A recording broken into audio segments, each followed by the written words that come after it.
রহস্য কখনো আলোতে জন্মায় না, রহস্য জন্ম নেয় অন্ধকারে, আর অপেক্ষা করে কারো না কারো সত্য খুঁজে বের করার জন্য।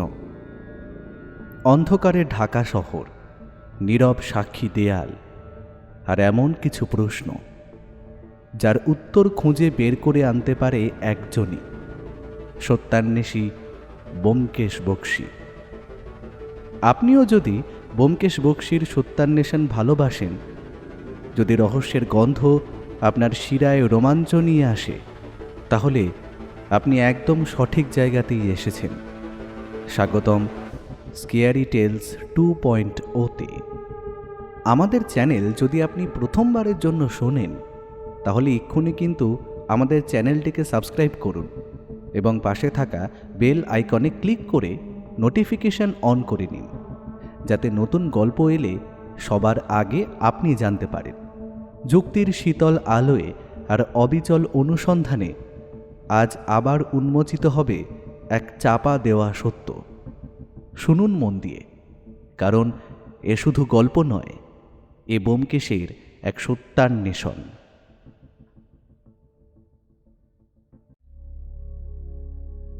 আজ দিনটা সকাল থেকেই বেশ মেঘলা ছিল। এখন বাইরে ঝিরঝির করে বৃষ্টি পড়ছে। সত্যি বলতে বর্ষাকালটা আমার বেশ ভালো লাগলেও ব্যোমকেশ খুব একটা পছন্দ করে না। আসলে সে মনে করে প্যাচপ্যাচে বর্ষার জল এবং কাদা তার মতো সত্যান্বেষী মানুষের কাজের ব্যাঘাত ঘটায়, চিন্তাশক্তি দুর্বল করে। ব্যোমকেশের যুক্তি হল, কাদামাখা রাস্তায় অপরাধীর পায়ের ছাপ যেমন স্পষ্ট হয়, তেমনি বৃষ্টির ধারায় অনেক সূক্ষ্ম প্রমাণ ধুয়ে মুছে সাফ হয়ে যায়। অর্থাৎ প্রকৃতি নিজেই যেন পরোক্ষভাবে অপরাধীকে আড়াল করতে সাহায্য করে। কত রকম যুক্তি আছে তার শেষ নেই। এই মাঘ মাসের শেষে এই অকাল বৃষ্টি শীতের কামড়কে যেন আর একটু ধারালো করে তুলেছে। এখন সালটা 1942। যুদ্ধের কালো মেঘ কলকাতার আকাশে থমথম করছে। আকাশপথে জাপানি বোমারু বিমানের হানার ভয়ে পুরো শহর এখন সন্ধ্যার পরে ব্ল্যাকআউটের অন্ধকারে ডুবে যায়। রাস্তার ল্যাম্পপোস্টের কাঁচগুলো নীল রঙের পুরু কাগজে মোড়া, সেইগুলো এখন চিরনিদ্রায় আছে। কে জানে এই পরিস্থিতি কবে খুঁজবে এবং শহর আবার নিজের সত্তায় ফিরবে। সন্ধ্যার পর থেকে এখন পুরো শহরের মানুষের বাইরে বেরোনো করা নিষেধ। তিলোত্তমা শহরটি এখন এক ছদ্মবেশী শ্মশানে পরিণত হয়েছে, যেখানে আলো নেই, আছে শুধু অস্ফুট কণ্ঠস্বর এবং বিষাদের সুর। গলির মোড়ে মোড়ে জটলা নেই, ট্রামের ঘটাং ঘটাং শব্দ নেই। শহরটা যেন এক দীর্ঘশ্বাস চেপে বসে আছে। হ্যারিসন রোডের আমাদের সেই 3 তলার ঘরটি এখন অন্ধকারে ঢাকা। ঘরের কোণে একটা টিমটিমে হ্যারিকেন জ্বলছে, যার শিখাটা ব্যোমকেশের নির্দেশ মতো কমিয়ে রাখা হয়েছে। ব্যোমকেশ জানলার ভারী পর্দার ফাঁক দিয়ে বাইরের নির্জন রাস্তার দিকে তাকিয়ে আছে। রাস্তার ওপর দিয়ে মাঝে মাঝে একটা ব্রিটিশ মিলিটারি ট্রাক ধীর গতিতে টহল দিয়ে চলে যাচ্ছে। তার হেডলাইট দুটো কালো কাপড়ে ঢাকা থাকার ফলে কেবল সরু এক ফালি আলোর রেখা ভেজা পিচের ওপর সাপের মতো দেখাচ্ছে। ব্যোমকেশ তার আরামকেদারায় ফিরে এসে বসল। স্টোভের ওপর চায়ের জল ফুটছে। তার শোঁ শোঁ শব্দটা এই নিস্তব্ধতায় কেমন যেন অদ্ভুত আর ছন্দহীন শোনালো। ব্যোমকেশ তার প্রিয় সিগারেটের একটা ধরালো। তারপর খানিকটা টেনে এক মুখ ধোঁয়া ছেড়ে সে হালকা হাসি হেসে বলল, শহরটা কেমন অচেনা হয়ে গেছে দেখেছ অজিত? কলকাতা যেন আজ এক অতিকায় দানব, যে নিঃশ্বাস বন্ধ করে অন্ধকার কোণে ওঁত পেতে আছে। মানুষ এখন শুধু আকাশ থেকে পড়া বোমার ভয়ে মরছে না, সন্দেহের বিষে আর একে অপরের অবিশ্বাসে প্রতিদিন মরছে। এই অন্ধকার মানুষের মনের ভেতরের অন্ধকারকে যেন টেনে বের করে আনছে। যখন আলো কমে যায়, তখন মানুষের আদিম প্রবৃত্তিগুলো মাথাছাড়া দিয়ে ওঠে। বিবেক তখন ওই ব্ল্যাকআউটের কাগজের মতোই ঢাকা পড়ে থাকে। এখন একটাই জিনিস মানুষের মনে আশার আলো জ্বালাতে পারে, তা হলো স্বাধীনতা। তা ঠিক। এই যে ব্ল্যাকআউট, এতে অপরাধীদের যেমন সুবিধে হয়েছে, তেমনি রাজনৈতিক মারপ্যাচও বেড়েছে। শুনলাম বড় বাজারের ওদিকে কাল রাতে নাকি একটা ব্রিটিশ অফিসারকে কেউ ছুরি মেরেছে। চারিদিকে একটা চাপা অস্থিরতা। আর দেশ স্বাধীন না হলে এই দৈন্যদশা খুঁজবে না গো ভায়া। তবে আমরা মুখ্য সূক্ষ্ম লোক, এইসব জিনিস আলোচনায় করতে পারি, এর থেকে বেশি ক্ষমতা আমাদের নেই। ছুরিটা রাজনৈতিক কারণে মেরেছে নাকি কোনো ব্যক্তিগত আক্রোশ, সেটাই তো দেখার বিষয়। সত্য এখন এই কুয়াশার চেয়েও ঝাপসা হয়ে আছে। অন্ধকার ঘর থেকে যেমন চট করে কাউকে চেনা যায় না, বর্তমানের এই কঠিন বিশৃঙ্খলার মধ্যে অপরাধীকে চেনা ঠিক ততটাই কঠিন। আসল খুনিরা এখন জাতীয়তাবাদের আড়ালে নিজেদের ব্যক্তিগত শত্রুতা মিটিয়ে নিচ্ছে কিনা কে জানে। তোমার কি মনে হয় এই গুপ্ত বিপ্লবী সংগঠনগুলো যা করছে তা ঠিক? দেখো বন্ধু, আমি একটা কথা জানি, স্বাধীনতা সুবাক্যে আসে না, তা ছিনিয়ে নিতে হয় রক্তের বিনিময়ে। প্রতিদিন আমাদের জন্য হাজারে হাজারে বিপ্লবী মৃত্যুবরণ করছে। তাদের নাম কি আমরা জানি? আসলে এরা দেশকে নিজের মা মনে করে, আর মা কখনো পরাধীনতার গ্লানিতে ভুগলে কোনো সন্তানই চুপ করে বসে থাকতে পারে না। আমরাও বিপ্লবের অংশ, কেউ বাদ নয় বন্ধু। এ মাটি আমাদের দেশের মাটি, এটা রক্ষা করা আমাদের কর্তব্য। ইংরেজ সাহেবদের অত্যাচার ক্রমে ক্রমে আকাশ ছোঁয়া হয়ে দাঁড়িয়েছে। সাধারণ মানুষ এখন তাদের কাছে কীট পতঙ্গের মতো। নিয়ম আইন শৃঙ্খলা সব ভেসে গেছে। তাই এখন সত্যিই দরকার স্বাধীনতা। আর এই দ্বিতীয় বিশ্বযুদ্ধকে কাজে লাগিয়ে যদি স্বাধীনতা আসে, তবে ব্যোমকেশ কিছু একটা বলতেই যাচ্ছিল। ঠিক সেই সময় আমাদের কাঠের সিঁড়িতে ভারী বুটের আওয়াজ শোনা গেল। ভায়া কান খাড়া করল। সাধারণ মানুষের চটি বা জুতোর আওয়াজ এমন হয় না। এই শব্দটা ভারী, দ্রুত এবং অত্যন্ত সতর্ক। শব্দটা সিঁড়ি বেয়ে 3 তলায় উঠে এলো। এমনিতেই যুদ্ধ পরিস্থিতিতে মানুষের কাছে খাদ্য নেই, অন্ন নেই, বাসস্থান নেই। মানুষ এখন চুরি ডাকাতি করতেও পিছপা হয় না। সুতরাং সব সময় সাবধান থাকতে হয় বাড়ির ভিতরেও।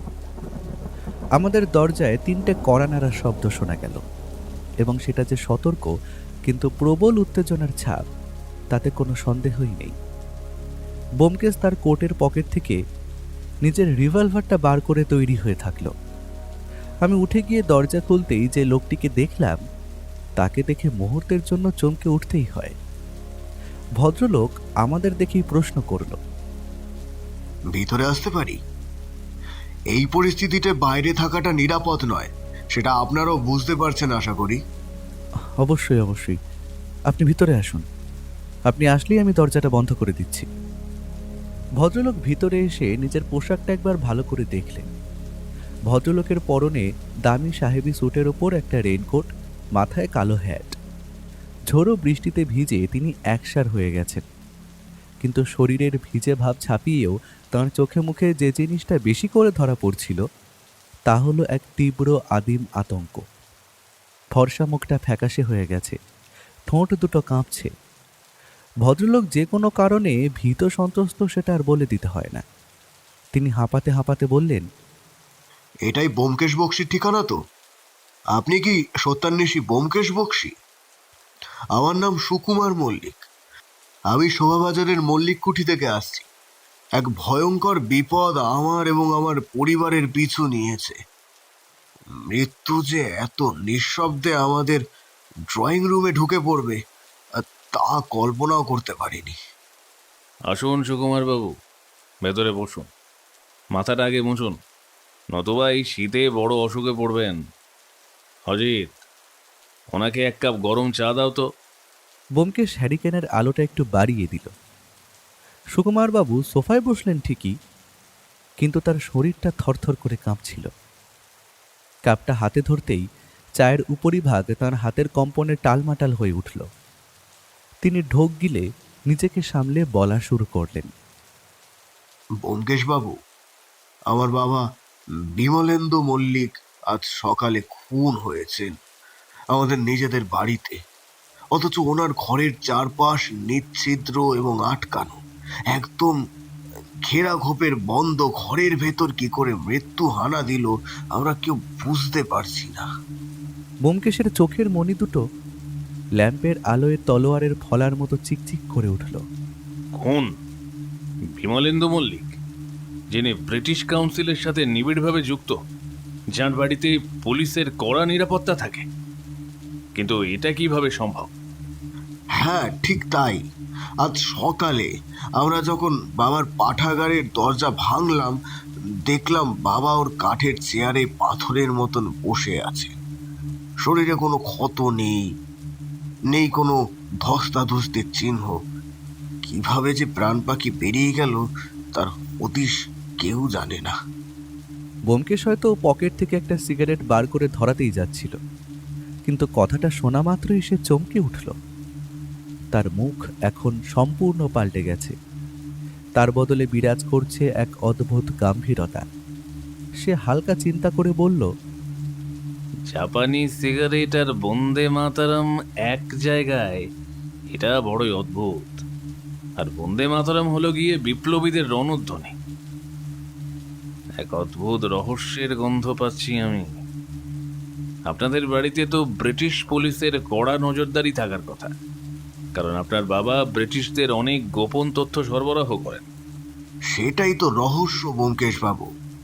বাড়ির ভেতরে সারাক্ষণ পুলিশের লোক পাহারা দেয়, তবে অনিমেষ মানে আমার বড় দাদা বিপ্লবী দলের সাথে যুক্ত বলে পুলিশের খাতায় আগে থেকেই তার নাম কালো তালিকাভুক্ত। কিন্তু দাদা কাল সারা রাত বাড়িতে ছিল না, সে নিরুদ্দেশ। ইন্সপেক্টর ওয়াটসন এখন আমাদের বাড়ি ঘিরে রেখেছে। তিনি সরাসরি বলছেন এটা বিপ্লবীদের কাজ, আর ভোরের আগে যদি খুন, অর্থাৎ যে খুন করেছে খুনি, তাকে না পাওয়া যায়, তবে দাদা আর আমাকে ওরা রাজদ্রোহের অপরাধে গ্রেফতার করবে। আমাদের পারিবারিক সম্মান আজ ধুলোয় লোটাচ্ছে। আপনি এবার ব্যাপারটা দেখুন। ব্যোমকেশ উঠে দাঁড়ালো। সে তার শার্টের উপর একটা গরম জামা টেনে নিল।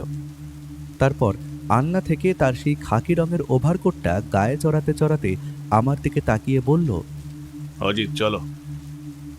অন্ধকারের বুক চিঁড়ে রহস্যের জাল কিভাবে বোনা হয়েছে সেটা দেখার এখনই উপযুক্ত সময়। সুকুমার বাবু, চলুন এখন। তাড়াতাড়ি গেলে হয়তো আমরা আপনার বাবার মৃতদেহটিও দেখতে পাবো। পুলিশের হাতে পড়ে সব জিনিস ঘাটাঘাটি হওয়ার আগে ঘটনাস্থলের স্বাভাবিক অবস্থা দেখা অত্যন্ত জরুরি। ব্যোমকেশের কথা মতো আমিও তৈরি হয়ে নিলাম সুকুমার বাবুর বাড়ির উদ্দেশ্যে রওনা হওয়ার জন্য। বাইরে তখন আবার মেঘের গর্জন শুরু হয়েছে। শহরের কোথাও থেকে একটা সাইরেনের সুর ভেসে এলো আমাদের কানে। এটা ব্ল্যাকআউটের সংকেত। হ্যারিসন রোডের বড় রাস্তার মোড়ে তখন একটি কালো কুচকুচে ট্যাক্সি আমাদের জন্য অপেক্ষা করছিল। বুঝলাম ভদ্রলোক এটা চড়েই এখানে এসেছেন। আমরাও অপেক্ষা না করে চড়ে বসলাম সেটায়, এবং সঙ্গে সঙ্গে সেটা স্টার্ট দিয়ে দিল। কলকাতা শহরে এমনিতেই যুদ্ধ পরিস্থিতি, তার উপর রাস্তায় এখন সেইভাবে লোক নেই বললেই চলে। পুরো রাস্তায় খালি কয়েকটা কুকুরকে এলোমেলোভাবে ডাস্টবিনের পাশে দাঁড়িয়ে থাকতে দেখলাম। এহেন পরিস্থিতিতে মানুষের যখন খাবার জুটছে না, একজন গৃহস্থ মানুষ দুমুঠো অন্ন পাচ্ছে না, তখন আর এই অবলা জীবগুলোর কি দশা সেটাই ভাবছি। সত্যি কথা বলতে যুদ্ধ জিনিসটাই এমন, তাতে কারো লোকসান বই লাভ হয় না। সে যাই হোক, শুনশান ফাঁকা রাস্তা, তার উপর কোনো রকম গাড়ি ঘোড়া না চলার দরুন আমাদের গাড়ি প্রায় মিনিট 15-র মধ্যেই আমাদের পৌঁছে দিল শোভাবাজারে। আমাদের ট্যাক্সিটি যখন শোভাবাজারের সেই সংকীর্ণ গলির মোড়ে এসে থামল, তখন বৃষ্টি কিছুটা ধরে এসেছে, কিন্তু বাতাসের কনকনে ঠান্ডা হাড়ের মজ্জা পর্যন্ত কাঁপিয়ে দিচ্ছে। কুয়াশার ব্ল্যাকআউটের অন্ধকারে মল্লিক কুঠিকে মনে হচ্ছিল এক বিশালাকার অন্ধকার দুর্গ। বাড়ির সিংহ দরজায় দুজন ব্রিটিশ কনস্টেবল লণ্ঠন হাতে পাহারা দিচ্ছে। সুকুমার বাবুকে দেখে তারা রাস্তা ছেড়ে দিল। ভদ্রলোকেদের পারিবারিক যে নাম এবং যশ আছে সেটা বলে দিতে হয় না। আমরা যখন প্রবেশ করছি তখনই দেখেছি বাইরে কয়েকটা পুলিশের জিপ দাঁড়িয়ে আছে। ভেতরে কিছু পুলিশ অফিসার থাকলে অবাক হব না। ব্যোমকেশ বাড়িতে প্রবেশ করার মুখে সিংহ দরজায় দাঁড়িয়ে খানিকক্ষণ আশপাশটা ভালো করে দেখে নিল। তবে আমরা যখন বাড়ির ভেতরে ঢুকলাম তখন চারিদিকের নিস্তব্ধতা আমাদের অভ্যর্থনা জানালো। বড় দালানের লণ্ঠনগুলো নেভানো, কেবল কয়েকটা মোমবাতির আলোয় বিশাল সব তৈলচিত্রগুলো দেওয়ালে বিকট ছায়া ফেলছে। বাড়িটা যে বিশাল আকার তাতে কোনো সন্দেহই নেই। এই মন্দার বাজারেও এই বাড়ির জৌলুস খানিকটাও কমেনি। নিচের তলায় বসার ঘরগুলি অত্যন্ত দামি এবং শৌখিন কারুকার্য করা জিনিসে ঠাসা। অত্যন্ত যত্ন করে এই সমস্ত মূল্যবান জিনিস দিয়ে ঘরগুলি সাজানো হয়েছে। আমরা তো দেওয়ালের ঝোলানো অয়েল পেন্টিংগুলো দেখেই অবাক হয়ে গেছি। এক কথায় বলা যায় এই পরিবার বেশ সম্ভ্রান্ত। দোতলার বারান্দায় উঠতেই দেখা গেল এক দীর্ঘকায় উর্দি পরা অফিসার রাগে ফুঁসছেন। আর তিনি যে ইন্সপেক্টর ওয়াটসন সেটা বলে দিতে হয় না। ব্যোমকেশকে দেখে ভদ্রলোক কর্কশ্বরে বলে উঠলেন, মিস্টার বক্সি, সুকুমার আপনাকে ডেকে এনেছে। ওর থেকে এটা এক্সপেক্ট করিনি। এই সমস্ত খুনের কেসে কি আর আপনার মতো ডিটেকটিভ শখের ডিটেকটিভ চলে নাকি? আপনি বরং বাড়ি ফিরে যান মিস্টার বক্সি। এখানে আপনার কিছু সুবিধা হবে বলে আমি মনে করি না। পুলিশকেই বরং সবটা দেখতে দিন। ভদ্রলোক ইংরেজ হলে কি হবে? ওনার কথার টান মোটেও ইংরেজদের মতো নয়। বুঝলাম ভদ্রলোক এই দেশে থেকে থেকেই এবং এখানের কাজ করে ভালো বাংলা বলতে শিখে গেছেন। ব্যোমকেশ ওনার কথা শুনে খানিকটা হেসে বলল, ইন্সপেক্টর ওয়াটসন, আপনাকে আমি যথেষ্ট শ্রদ্ধা করি। আর এখানে থেকে আমার কি কাজ আছে বা না আছে সেটা আমায় এবং আমার মক্কেলকে দেখতে দিন। আর সুকুমারবাবু আমার মক্কেল হন। ওনাকে বা ওনার পরিবারকে যদি আপনারা বিনা দোষে ফাঁসাতে চান তখন তো ওনাদেরও ক্ষমতা আছে নিজেদের নির্দোষ প্রমাণিত করা। আর আপনাদের ব্রিটিশ সরকার কিন্তু সেই সুযোগটাই সবাইকে দেয়। তদন্তের অধিকার আইনের মধ্যেই পড়ে, আর আমি শুধু সেই আইনটুকুই ব্যবহার করতে চাইছি। সুতরাং আপনি কিন্তু আমাকে তদন্ত করা থেকে আটকাতে পারবেন না। সেইটা অবশ্যই বুঝলাম, উই আন্ডারস্ট্যান্ড, কিন্তু এ তো জলেই মতো পরিষ্কার একটা পলিটিক্যাল মার্ডার, যাকে বলে রাজনৈতিক হত্যাকাণ্ড। ওই টেবিলে দেখুন জাপানিজ গ্রেটার বিপ্লবী স্লোগান রাখা আছে। আর ওই দুটোই প্রমাণ করছে যে অনিমেষ মল্লিক তার বন্ধুদের নিয়েই এই কাজ করে আছে। আর অনিমেষ যে বিপ্লবী দলের সঙ্গে যুক্ত ছিল তা আমরা আগেই খবর পেয়েছিলাম। আর সেই সন্দেহের তালিকায় কিন্তু সুকুমার বাবু আছেন। প্রমাণ ছাড়া তো আপনি আমার মক্কেলকে এইভাবে দোষারোপ করতে পারেন না ইন্সপেক্টর। আর অনিমেষই যে এই খুনটা করেছে তার কোনো প্রমাণ আছে আপনাদের কাছে? সবাই যা দেখছে সত্য ঠিক তার বিপরীত মেরুতেও অবস্থান করতে পারে।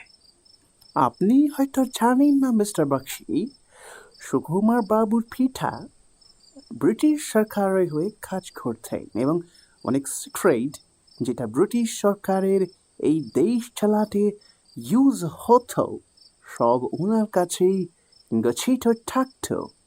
আর একজন বিপ্লবী ছেলে কি পিতার এই ভালো কাজ মেনে নেবে? সেই দেখুন তার বাবাকে মার্ডার করে আছে। তাই বলছি, আপনি কেন মিছামিছি সময় নষ্ট করছেন মিস্টার বক্সি? তার থেকে বরং এই ব্ল্যাক আউটের সময় বাড়িতে বসে বৃষ্টির আমেজে খিচুড়ি আর বেগুন ভাজা খান। এসব পারিবারিক নাক গলানোতে আপনার মতো মানুষের সাহায্য না মিস্টার বক্সি। ব্যোমকেশ লোকটির কথায় কোনো উত্তর দিল না। সে শান্ত চোখে করিডোরটা একবার দেখে নিয়ে পাঠাগারের দরজার সামনে গিয়ে দাঁড়ালো। মেহকিনি কাঠের তৈরি ভারী দরজাটা এখন আধ খোলা। কবজাগুলো ভেঙে ফেলা হয়েছে সকালে প্রবেশের জন্য। ভেতরটা এখনো অন্ধকার। কেবল একটা টেবিল ল্যাম্পের আলো ঘরের মাঝখানের সেই মৃত্যু দৃশ্যকে আলোকিত করে রেখেছে। আর এই লাইব্রেরি ঘরেই যে সুকুমার বাবুর পিতা দিনের বেশিরভাগ সময় কাটাতেন সেটা আমরা জানতে পেরেছি। ব্যোমকেশ এগিয়ে গেল সেই ঘরটিকে লক্ষ্য করে। ওর পেছনে পেছনে ঘরে প্রবেশ করলেন ইন্সপেক্টর ওয়াটসন। এই ইংরেজ সাহেব কিন্তু সেই রকম লম্বা নন। ওনার উচ্চতা ব্যোমকেশের থেকেও খানিকটা কম হবে। তবে ভদ্রলোকের গায়ের রং ধবধবে ফর্সা, আর উর্দি পরা অবস্থায় ওনাকে দস্তুর ইংরেজ পুলিশ হিসেবে বানিয়েছে ভালো। আর একটা বিশেষ ব্যাপার লক্ষ্য করলাম, ভদ্রলোকের কিন্তু চোখের মণিগুলোর রং নীল। ব্যোমকেশ নিজের প্যান্টের পকেটে হাত দিয়ে ওনার দিকে এগিয়ে গিয়ে বলল, ইন্সপেক্টর, সত্য প্রমাণ করার আগেই আপনি সিদ্ধান্তে পৌঁছে যাচ্ছেন। চলুন ঘরের ভেতরটা একবার দেখে নি। আপনিও আপনার মতো তদন্ত করুন, আমিও না হয় আমার মতো করি। আমাদের অন্তিম কাজ তো সত্য উদ্ঘাটন করা, আর এই খুনের রহস্য ভেদ হলেই আমাদের কাজ শেষ। সুতরাং যদি আমরা একে অপরকে সাহায্য করি, তবে কিন্তু সহজেই আমরা এই কেসের চূড়ান্ত রহস্য ভেদ করতে পারব। আমি কিন্তু বন্ধুত্বের হাত বাড়ালাম, আমি কিন্তু আপনাদের সরকারের বিরোধী নয়। এবার আপনি বুঝুন। ওয়াটসন সাহেবের ঠোঁটের কোণে একটা তাচ্ছিল্যের হাসি ফুটে উঠল। মিস্টার বাক্সি, আপনাদের এই ইন্ডিয়ান স্টাইল একটা অদ্ভুত হ্যাবিট আছে।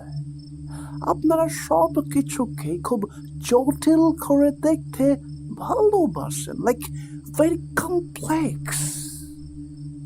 আমার কাছে কেসটা জলের মতো পরিষ্কার, তবুও আপনার যখন এতই আগ্রহ, এত এক্সাইটমেন্ট, তখন বন্ধুত্বে আমার আপত্তি নেই। তবে মনে রাখবেন, জাস্ট মাইন্ড ইট, আইন কিন্তু অনুমানের উপর চলে না মিস্টার বাক্সি। ব্যোমকেশ মৃদু হাসল। সে জানতো ওয়াটসনের মতো মানুষকে যুক্তিতে হারানো কঠিন, কিন্তু তাচ্ছিল্য দিয়ে নয়। আইন অনুমানের ওপর চলে না ঠিকই সাহেব, কিন্তু সত্য অনেক সময় অনুমানের অতীত কোনো গলি পথে লুকিয়ে থাকে। কথাটা বলার সাথে সাথেই ব্যোমকেশ নিজের পকেট থেকে একটা সিগারেটের বাক্স বার করে ইন্সপেক্টরের সামনে ধরল। ইন্সপেক্টর সাহেব দেখলাম সেটা দিয়ে একটা সিগারেট নিয়ে হাসি মুখে আগুন ধরালো। ব্যোমকেশও একটা সিগারেট ধরালো। আমি জানি এখন এটা উপযুক্ত কাজ। এই ইন্সপেক্টরকে হাতে না আনতে পারলে এ আমাদের কাছে বাধা সৃষ্টি করবে, তাই এর সাথে বন্ধুত্ব করাই শ্রেয়। আমরা পাঠাগারের ভেতরে ঢুকলাম। ঘরটি সাধারণ কোনো ঘরের মতো নয়। চারিদিকের জানলাগুলো পুরু লোহার গড়া দিয়ে ঢাকা, এমনকি জানলার পাল্লাগুলো লোহার পাতের তৈরি। পুরো ঘরে পরপর সাজানো আছে লম্বা লম্বা আলমারি, আর সেই আলমারিগুলো থেকে উঁকি দিচ্ছে হাজারো হাজারো বই। আর এই সমস্ত বই যে বিভিন্ন জায়গা থেকে সংগ্রহ করা হয়েছে তাতে কোনো সন্দেহই নেই। সমস্ত বিষয়ের বই আমাদের চোখে পড়ল। বই আমার অত্যন্ত প্রিয় জিনিস, তাই সেইগুলোকে দেখলে আর দাঁড়িয়ে থাকতে পারি না। আমি এগিয়ে যাব চিন্তা করছি, আর আলমারির কাছে গিয়ে একটা বই হাতে নেব। ঠিক সেই সময় পেছন থেকে একটা গলা খাকারি শব্দ শুনতে পেলাম। এ ব্যোমকেশ ছাড়া কেউ হবে না। অজিত, এখন এই ঘরে একটা খুন হয়েছে। এই ঘরের জিনিসপত্র ছোঁয়ার অনুমতি কারও নেই। ইন্সপেক্টর আছেন, ওনার আগে দেখুক। আমি বুঝলাম ব্যোমকেশ ওনাকে একটু সম্মান দেওয়ার জন্য জিনিসটা করলো, তবে ওই কাজে কতটা চিড়ে ভিজল সেটা বোঝা গেল না। বিমলেন্দু মল্লিক তার অমূল্য নথিপত্র আর গুপ্তচর বৃত্তির তথ্য রক্ষার জন্য এই ঘরটিকে একটি উপযুক্ত জায়গায় পরিণত করেছিলেন। কিন্তু নিয়তির কি খেলা, ভদ্রলোককে এখানেই মৃত্যুবরণ করতে হলো। ভাবতেই আমার অবাক লাগছে। ওয়াটসন সাহেব আমার দিকে তাকিয়ে সামান্য হাসলেন, বললেন, আপনার বন্ধুটি ঠিকই বলেছেন মিস্টার অজিত। এই ঘরের জিনিসপত্র সব আমাদেরই খুঁটিয়ে দেখতে হবে। ইন্সপেক্টর, আপনাদের ডাক্তার কি বলছে? কোনটা ঠিক কোন সময় হয়েছিল বলে আপনারা মনে করেন? আর খুনের কারণ কিছু আন্দাজ করা যায়? না, সেই রকম কিছু জানা যায়নি। তবে বডিটা আমরা পোস্টমর্টেমে পাঠানোর ব্যবস্থা করছি, আর ডক্টর জানিয়েছেন খুনটা বেলা ঠিকই হয়েছে। সময় এবং খুনের কারণ বোঝা যাচ্ছে না। We don't understand. ওটা পরীক্ষার পর বোঝা যেতে পারে। আসলে লাশের উপর কোনো বাহ্যিক আঘাত নেই, তাই হয়তো ডক্টর একটু কনফিউজড। এই লাইব্রেরি ঘরের মধ্যে অবস্থান করছে একটা বিশালাকার শাল কাঠের টেবিল, আর এই টেবিলের ওপর বিভিন্ন রকমের জিনিসপত্রে ঠাসা দোয়াত, কালি, ফাউন্টেন পেন, বিভিন্ন রকমের নথিপত্র এবং থরে থরে সাজানো আছে বহু পুরনো ফাইল। আর অনেক কটি ড্রয়ারও আছে এই টেবিলের কোনায় কোনায়, সেটাও চোখে পড়ল আমাদের। আর সেই টেবিলের একপাশে রাখা রয়েছে একটা খয়েরি রঙের কাঠের বড় চেয়ার। এই চেয়ারেই ভদ্রলোক বসতেন, তাতে কোনো সন্দেহ নেই। সেখানে মাথা এলিয়ে ঘাড় বেঁকে মৃত্যুবরণ করেছেন বিমলেন্দু মল্লিক। তার দুহাত ঝুলে আছে চেয়ারের দুপাশে। ব্যোমকেশ কাছে গিয়ে নিচু হয়ে মৃতদেহটি খুঁটিয়ে দেখতে লাগলো। আমি লক্ষ্য করলাম বৃদ্ধের মুখে কোনো আতঙ্কের ছাপ নেই, বরং এক ধরনের বিচিত্র বিস্ময় লেগে আছে। এই ব্যাপারটা বড়ই অদ্ভুত মনে হলো আমার। অজিত, ল্যাম্পটা আরেকটু কাছে ধরো তো। আমি ল্যাম্পটা এগিয়ে ধরলাম। ব্যোমকেশ পকেট থেকে একটা ম্যাগনিফাইং গ্লাস বের করে বিমলেন্দু বাবুর গলার ঠিক নিচে কলারের পাশটা পরীক্ষা করতে লাগলো। সেখানে একটা খুব সূক্ষ্ম নীল রঙের বিন্দু দেখা যাচ্ছে, যা সাধারণ চোখে ধরা পড়া অসম্ভব। ব্যোমকেশ একবার মৃতদেহের আঙুলগুলো শুকল, তারপর মেঝের দিকে নজর দিল। সেখানে সত্যিই একটা আধপোড়া জাপানি সিগারেট পড়ে আছে। তার থেকে ছাই ছড়িয়ে পড়েছে দামি কার্পেটের ওপর, আর তার পাশেই একটা লাল রঙের হাতে লেখা চিরকুট, যেখানে লেখা আছে বন্দে মাতরম। সে সিগারেটটায় হাত না দিয়েই ভালো করে দেখতে লাগলো সেটা। তারপর আমাদের পেছনে থাকা সুকুমার বাবুর দিকে জিজ্ঞাসু দৃষ্টিতে প্রশ্ন করল। আশ্চর্য, বিমলেন্দু বাবু কি সিগারেট খেতেন সুকুমার বাবু? না ব্যোমকেশ বাবু, বাবা তামাকের গন্ধ সহ্য করতে পারতেন না। এমনকি আমাদের বাড়িতেও ধূমপান নিষিদ্ধ। কেউ আশেপাশে ওই রকম তামাক জাতীয় জিনিস খেলেই বাবার শ্বাসকষ্ট হতো। তিনি একদমই এসব বরদাস্ত করতে পারতেন না। আচ্ছা, আরেকটা প্রশ্ন, আপনার দাদা কি কোনোভাবে ধূমপান করতেন? দাদার কথা আমি জানি না, কোনোদিন দেখিনি। আসলে বাবা পছন্দ করতেন না, তাই হয়তো কোনোদিন আমাদের সামনে আসতেন না। ওর ব্যাপারটা আমি ঠিক জানি না। বাবা আর দাদার মধ্যে এই আদর্শের লড়াইটা দীর্ঘদিনের, তাই দাদা যদি লুকিয়ে কিছু খেতেনও, তা অন্তত বাবার সামনে অসম্ভব। কিন্তু তাহলে তো প্রশ্ন থেকেই গেল, এই ছাই ঘরের ভেতর এলো কি করে? ঘর তো ভেতর থেকে বন্ধ ছিল। ইন্সপেক্টর ওয়াটসন, আপনারা যখন দরজা ভেঙে ভিতরে ঢুকলেন, তখন ঘরের ভেতর কি ধোঁয়ার কোনো গন্ধ ছিল? না, ছিল না। তবে জানলাগুলো যেহেতু লোহার, তাই কোনো ফাঁক দিয়ে খনি প্রবেশ অসম্ভব। আমার ধারণা মাই খনি দরজা দিয়ে ঢুকেছিল এবং বিমলেন্দু বাবু নিজেই তাকে দরজা খুলে দিয়েছিল। দরজা খুলেছিলেন, তার মানে খুনি ওনার পূর্ব পরিচিত। কিন্তু ঘরে ধোঁয়ার গন্ধ নেই, অথচ আধপোড়া সিগারেটের তাজা ছাই পড়ে আছে। তার মানে খুনি ঘরের ভিতর প্রবেশ করলো, তারপর এখানে এসে বিমলেন্দু বাবুর টেবিলের পাশে দাঁড়াল, তারপর ওনাকে হত্যা করে সেখানে দাঁড়িয়ে সিগারেট খেল। কিন্তু এটা কি করে সম্ভব? কোনো ঠান্ডা মাথার খুনি সর্বদা খুন করে আগে পালানোর চেষ্টা করবে, আর বিমলেন্দুর সামনে তো সিগারেট খেলে উনি বিরক্ত প্রকাশ করতেন। সুতরাং এটাও বোঝা যাচ্ছে না, ব্যাপারটা বড়ই গুরুতর।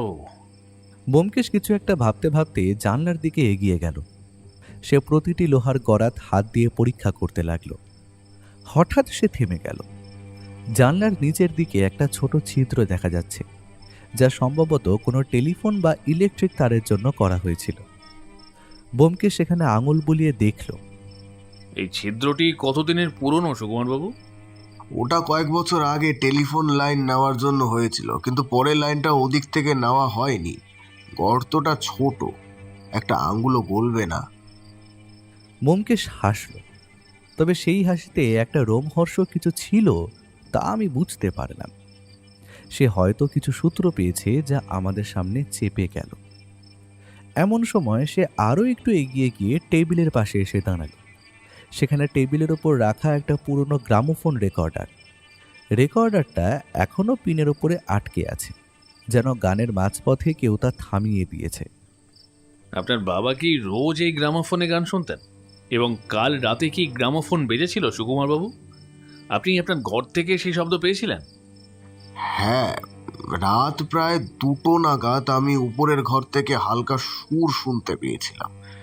ভেবেছিলাম বাবা হয়তো কাজ করতে করতে গান শুনছেন।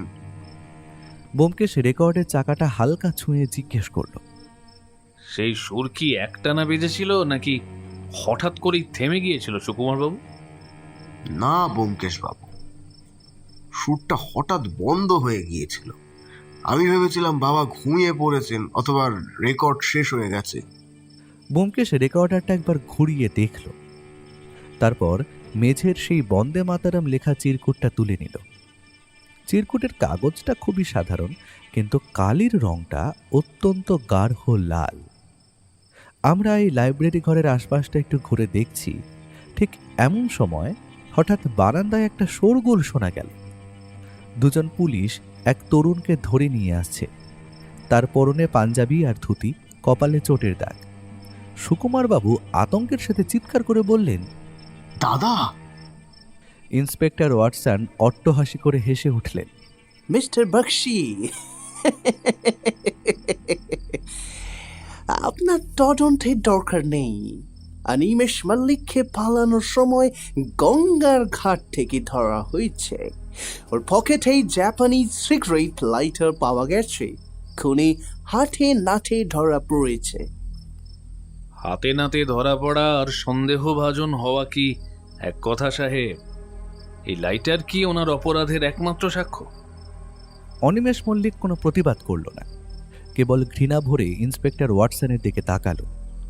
ব্যোমকেশ অনিমেষের দিকে এগিয়ে গিয়ে স্থির দৃষ্টিতে তার চোখের দিকে তাকালো। মল্লিক কুঠির এই অন্ধকার ঘরে তখন জাপানি সিগারেটের ছাই আর দেশপ্রেমের স্লোগান মিলেমিশে এক অদ্ভুত রহস্যের জাল বুনে চলেছে। ব্যোমকেশের কপালে ভ্রুকুটির ছাপ। সে হয়তো গভীরভাবে জিনিসটা নিয়ে চিন্তা করছে। আমরা তখন হতভম্ব হয়ে সব ঘটনা দাঁড়িয়ে দাঁড়িয়ে দেখছি। এতটা কম সময়ে কিভাবে যে এত কিছু ঘটে গেল সেটা বুঝতেও সময় লেগে গেল। আমরা যখন এখন এই মল্লিক বাড়ির লাইব্রেরিতে নয়, দাঁড়িয়ে আছি একটা গোলক ধাঁধায়, যেখানে হয়তো লুকিয়ে আছে এমন কোনো সত্য যার দ্বারা কোনো নিরপরাধ মানুষকে বাঁচানো যেতে পারে। আসলে সত্য অত্যন্ত কঠিন এবং তা আবৃত হয়ে থাকে হাজারো মিথ্যার আড়ালে। আর সেই সত্য অনুসন্ধান করাই হচ্ছে সত্যান্বেষী ব্যোমকেশ বক্সির কাজ। আর আমি জানি আমার বন্ধুটি তা উদ্ধার করতে পারবে বলেই আমার বিশ্বাস। তবে এখন যেটা সামনে ঘটছে এটা আটকানো কেন জানি না অসম্ভব বলে মনে হচ্ছে আমাদের। হঠাৎ করেই ঘরে জমা হওয়া উর্দিধারী কয়েকটি পুলিশ অফিসাররা কেন জানি না উত্তেজিত হয়ে উঠল এবং তারা অনিমেষ মল্লিক অর্থাৎ সুকুমার বাবুর বড় দাদাকে জাপটে ধরে গ্রেফতার করতে চাইছে। আসলে পুলিশ যাকে সন্দেহ করে তাকে যতক্ষণ না দোষী সাব্যস্ত করে তাদের ততক্ষণ শান্তি নেই। আর ব্যাপারটা ঘটছে ইন্সপেক্টর ওয়াটসনের সামনে, আর আমরা বোকার মতো ব্যাপারটা দেখছি। কোনোরূপ প্রতিবাদ করার সাহস আমাদের নেই। আমি আগেই শুনেছিলাম এই ব্রিটিশ সরকারের এই নির্মম পুলিশ বাহিনীর কথা, কিন্তু আজ দেখেও নিলাম। অনিমেষ মল্লিক গ্রেফতার হওয়ায় ইন্সপেক্টর ওয়াটসনের থেকে বেশি আনন্দিত হয়তো কেউই হয়নি। বড় ঘরের বিপ্লবী সংগঠনের নেতা এবং বিপ্লবী একটি জোয়ান পুরুষকে দোষী সাব্যস্ত করতে পারলে যে মামলা খতম। এবার বড়লাটের কাছে পদোন্নতির সুপারিশ পাঠানো কেবল সময়ের অপেক্ষা। তবে আমি আমার বন্ধুটিকে চিনি। সে কোনো ক্রমেই মিথ্যার কাছে মাথা নত করে না। সে বিন্দুমাত্র বিচলিত হলো না। অনিমেষের সামনে গিয়ে দাঁড়ালো। অনিমেষের চোখ দুটো রক্তবর্ণ, কিন্তু তাতে অপরাধীর গ্লানি নয়, বরং এক ধরনের জ্বলন্ত আক্রোশ ফুটে বেরোচ্ছে। আমি জানি এই আগুন এখন সমস্ত ভারতীয় মানুষের বুকে জ্বলছে। তার কারণ হলো পরাধীনতার গ্লানি। তারা আর গোড়া ইংরেজ সাহেবদের গোলাম হয়ে থাকতে চায় না, তারা চায় স্বাধীনতা। ব্যোমকেশ শান্ত স্বরে অনিমেষবাবুর দিকে এগিয়ে গেলেন। তারপর ওনার উদ্দেশ্যে জিজ্ঞেস করল, অনিমেষবাবু, গঙ্গার ঘাটে এই দুর্যোগের রাতে আপনি কি করছিলেন একটু বলবেন? আপনার পিতার যেখানে মৃত্যু ঘটেছে সেখানে আপনার থাকাটা সব থেকে বড় কাজ বলে আমি তো মনে করি। আর আপনিই তো বড় ছেলে, তাই আপনার দায়িত্ব যে সব থেকে বেশি। আমি যাই করতে চাই সেটা দেশের কাজ। আমি দেশের হিতে কাজ করছি সর্বদা। তবে সেই কাজের সাথে বাবার মৃত্যুর কোনো সম্পর্ক নেই ব্যোমকেশবাবু। মিথ্যে কথা। তোমার জামার পকেটে জাপানি লাইটার কেন? আর যে জাপানি লাইটার ব্যবহার করে তার জন্য সিগারেট খাওয়াটা অত্যন্ত ন্যাচারাল। আপনি সত্যটা স্বীকার করুন, তাতে আপনার মঙ্গল। আর আপনার সাজা অনেক কম করার ব্যবস্থা করব আমরা। কথাটা শোনা মাত্রই অনিমেষের ভিতরকার বিপ্লবী সত্তা যেন ভিতর থেকে বেরিয়ে আসলো। সে চিৎকার করে বলল, আপনাদের বিশ্বাস করেই তো আমাদের দেশ ঠকেছে। আপনারা এই দেশে ব্যবসা করতে এসেছিলেন, এখন প্রতারণার আশ্রয় নিয়ে দেশের শাসনকর্তায় পরিণত হয়েছেন।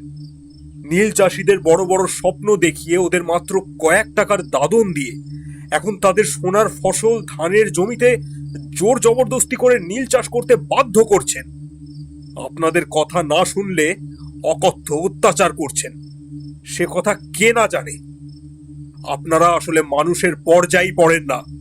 প্রতিশ্রুতির কথা আপনাদের মুখে মানায় না। আসলে আপনারা সকলেই ওই সাদা চামড়ার আড়ালে এক একজন প্রতারক। কথাটা বলার সময় অনিমেষের মুখটা যত না লাল ছিল, কথাটা শোনার পর রাগে ক্ষোভে ইন্সপেক্টর ওয়াটসনের মুখ তার থেকেও বেশি লাল হয়ে উঠল। আমরা আছি বলেই হয়তো তিনি নিজের রাগটা সংবরণ করলেন। ব্যোমকেশ পুরো ব্যাপারটা মুচকি হেসে দাঁড়িয়ে দাঁড়িয়ে দেখছিল। আমি জানি সে ভিতর ভিতর বেশ আনন্দ পাচ্ছে। আসলে সে জানে স্বাধীনতার মূল্য কতটা। এই যুব সমাজ একটুকুও ভয় করে না এই বন্দুক নারী গোরা সাহেবদের। এরা বন্দুকের নলের সামনে দাঁড়িয়ে সত্য কথা বলে দিতে জানে। এরা প্রাণের তোয়াক্কা করে না।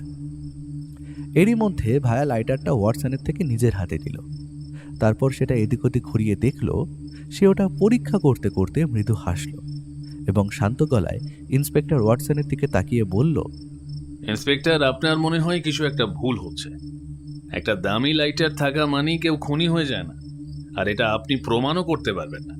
তাছাড়া খুনি যদি এতই বুদ্ধিমান হয় যে চারদিক বন্ধ ঘরে খুন করবে, তবে সে কেন জাপানি সিগারেট আর বিপ্লবী সোগান ফেলে রেখে যাবে বলুন তো? এগুলো কি একটু বেশিই সাজানো মনে হচ্ছে না? আমি বা আপনি খুন করলে কি এই দুটি জিনিস সূত্র হিসেবে কখনো ফেলে যেতাম? একবার ভেবে দেখুন, সত্যিই কি কোনো বিপ্লবী তার নিজের রণধ্বনি চিরকুটে লিখে মৃতদেহের পাশে ফেলে যাবে যাতে তার সংগঠনের ওপর পুলিশের নজর পড়ে? এটা কি আত্মঘাতী কাজ নয়? কথাটা শোনা মাত্রই ইন্সপেক্টর ওয়াটসনের দম্ভ ভরা মুখটা কেন জানি না আস্তে আস্তে চুপসে গেল। সে নিজের দৃষ্টি খানিকটা অনিমেষ বাবুর দিকে দিয়ে রাগতভাবে তাকিয়ে রইল। কথা বলতে বলতে এবং ঘরের আশপাশটা ঘুরে দেখতে দেখতে হঠাৎ করেই ব্যোমকেশ এগিয়ে গেল একটা গ্রামোফোনের কাছে। এই যন্ত্রটি রেকর্ড প্লেয়ার নামে পরিচিত, যা যান্ত্রিক রেকর্ডিংয়ের এবং শব্দ উৎপাদনের জন্য ব্যবহার করা হয়, যাকে বাংলা ভাষায় কলের গানও বলা হয়। শব্দকে বিশেষভাবে নির্মিত কঠিন মাধ্যমে ধারণ করা হয়। এই মাধ্যমটি ফোনোগ্রাফের নিজস্ব যন্ত্রের সাহায্যে ঘোরানো হয় এবং এর উপরে শব্দরেখার উপর সূচালো একটি শলাকার অগ্রভাগ ছুঁয়ে যাওয়ার সময় শব্দরেখার কম্পাঙ্ককে শনাক্ত করে শব্দ উৎপন্ন হয়। পরে শব্দবর্ধক যন্ত্রের সাহায্যে তা জোরালো হয়ে ওঠে। ব্যোমকেশ সেটার খুব কাছে গিয়ে দাঁড়ালো, যার ওপর এখন একটা কালো রেকর্ড স্থির হয়ে আছে। সে রেকর্ডটার নাম দেখল, বেটোভেনের এক বিষণ্ণ সুর। সে রেকর্ডের পিনটা আলতো করে সরালো এবং খুব সূক্ষ্মভাবে পিনের মাথাটা পরীক্ষা করতে লাগলো। হঠাৎ করেই সেটা দেখে সে খানিকটা উত্তেজিত হয়ে উঠল। তারপর আমার উদ্দেশ্যে বলল, ভায়া, ম্যাগনিফাইং গ্লাসটা ধরো তো। আমি আর দাঁড়িয়ে না থেকে এগিয়ে গেলাম তার দিকে। আমি গ্লাসটা এগিয়ে ধরলাম। ব্যোমকেশ পিনের অগ্রভাগে একটা অতি ক্ষুদ্র নীল রঙের কণা দেখতে পেল। সে সেটাকে সযত্নে নিজের পকেট থেকে রুমাল বের করে তুলে নিল। এরপর সে হঠাৎ গ্রামোফোনের নিচ দিয়ে মেঝেতে হাঁটু গেড়ে বসে কিছু খুঁজতে লাগলো। ব্যোমকেশবাবু, ওখানে কি খুঁজছেন? খুঁজছি মহাকালের পদচিহ্ন, সুকুমার বাবু। মানুষ অপরাধ করে পালিয়ে যেতে পারে, কিন্তু তার উপস্থিতির চিহ্নগুলো ধুলোর ওপর কোথাও না কোথাও একটা ছাপ রেখে যায়। আর আমি সেই ছাপটাই একবার মিলিয়ে দেখে নিচ্ছি। আচ্ছা, ডক্টর ব্যানার্জি কোথায়? তিনি তো ডেথ সার্টিফিকেট তৈরি করার জন্য ও ঘরে গিয়েছিলেন। আমি ওনার সাথে একটু কথা বলতে চাই। ইন্সপেক্টর ওয়াটসন, ওনাকে একটু দেখে দেবেন দয়া করে, খুব উপকার হয়।